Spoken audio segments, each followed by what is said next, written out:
You're listening to Home Sweet Home with Russ, McClellan, and friends. And here's Russ. Thanks for tuning in. I have a good friend of mine, Jan Ellingson. We've been talking about realtor safety. She's a certified instructor with the Washington Association of Realtors.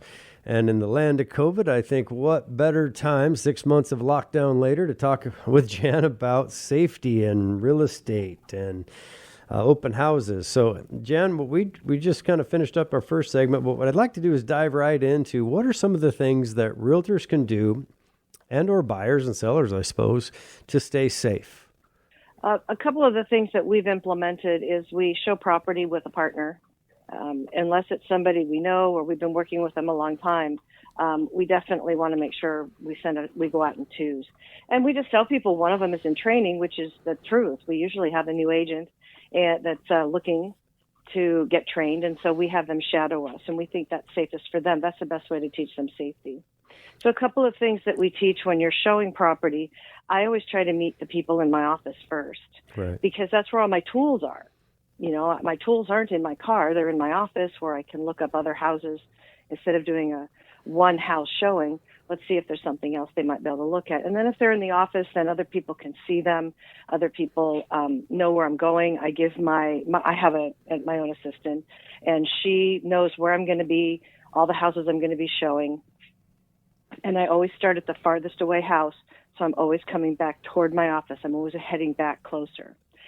And that way she knows where I am. She shares my calendar with me, so she has all the addresses that I'm going to be showing.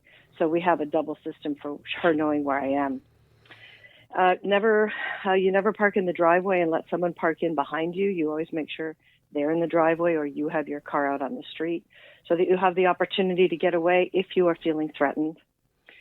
Don't be wearing your favorite jewelry, your best diamonds, the highest heels. Show property in flats. Everybody should keep their jewelry to a minimum, just in case. You don't want to be a mark if you weren't. You could make yourself look vulnerable. I always show in slacks and in flats, just so that if there's a situation, I can get away. I've had 2 situations with dogs and one of them was a pit bull that bit me in the back of the leg. And I'm standing there bleeding with ripped up pants.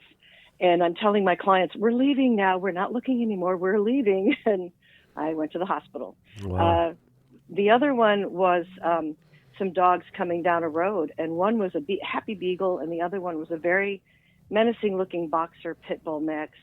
And I have a flashlight that looks like I have a flashlight that's also a taser, and all I did was make the noise of the taser, and the dogs went running.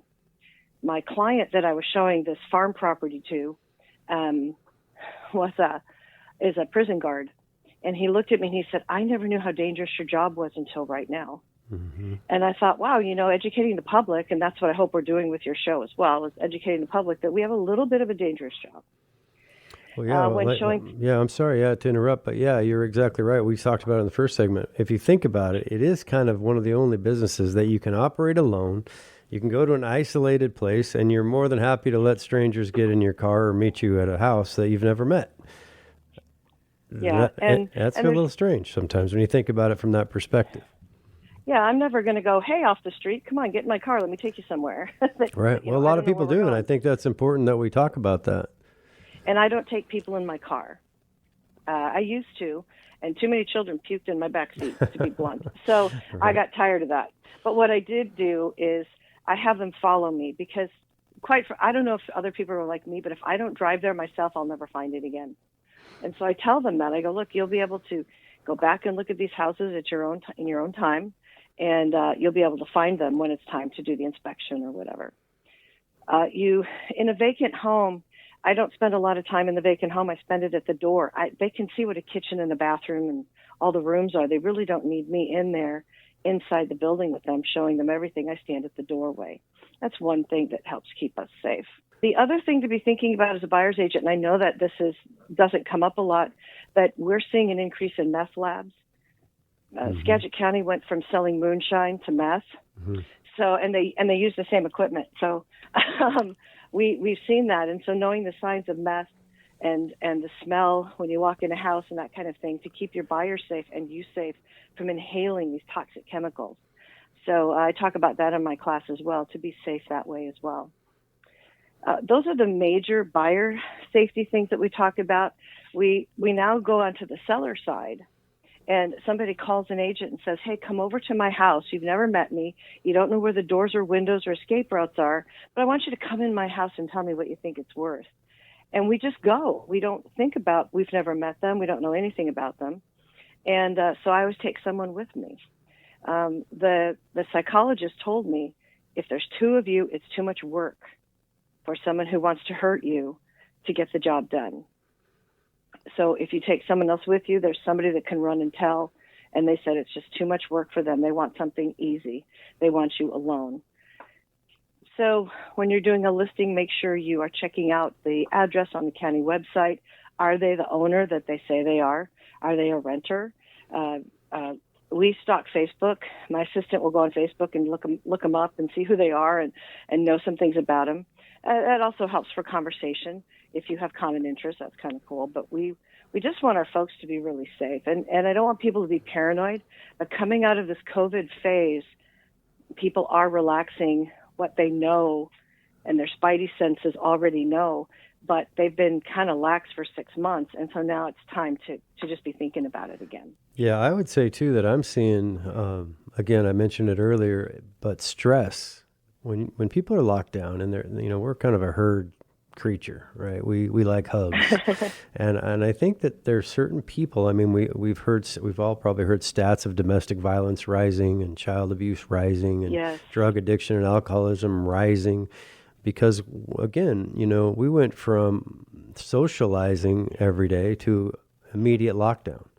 And now it's been 6 months. And so I'm seeing some psychological changes manifest themselves differently, not always saying that people are going to go do something stupid or angry or abusive, but I am seeing some emotional reactions to stress at a little different level than I've ever seen. And it's making me feel, well, it sparked me to do what we're doing right here and to have you teach classes for our association that we sponsored last month. The idea for me, I think I've heard this one, I want to ask you about it, is just simply asking somebody for their ID. Yeah. That I've heard, tends to, like you said, if they don't want to work for it, right? They want the path of least resistance. So if you ask for an ID and they're like going, well, I left it at home, those are red flags, right? Well, and one of the things you can tell people, which is what I do, is that escrow company is going to require it at closing, so we just get it up front. That way it's kind of a common thing. But, we talk about safety. When they're in my office, I talk about safety and say, well, when we go to these houses, we don't know these people, and so we need to be safe in their home, and we need to behave, and your kids can't play with their kids' toys. And especially during COVID, we've had to make sure that everybody stays sterilized, so to speak, with their hands and stuff. I'm seeing stress in the homes when we go, and I'm seeing some sales that are coming up because of COVID stress.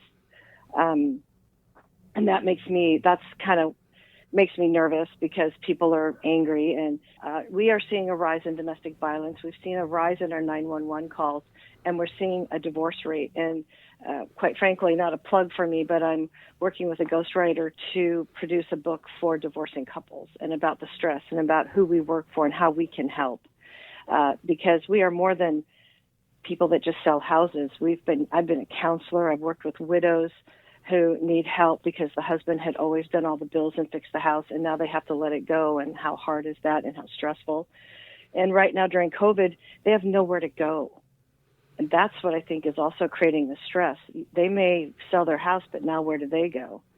And so I'm seeing that kind of stress. I've seen some houses with holes in the closet doors from the inside. Very troubling. Mm-hmm.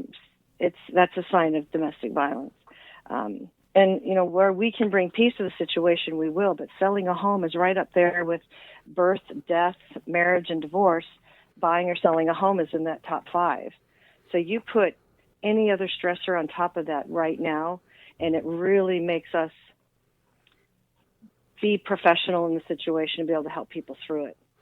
Yeah, for sure. And I think just being aware, you sent, just to touch on it again, I really like that point that you made when you're in a vacant home or really any home.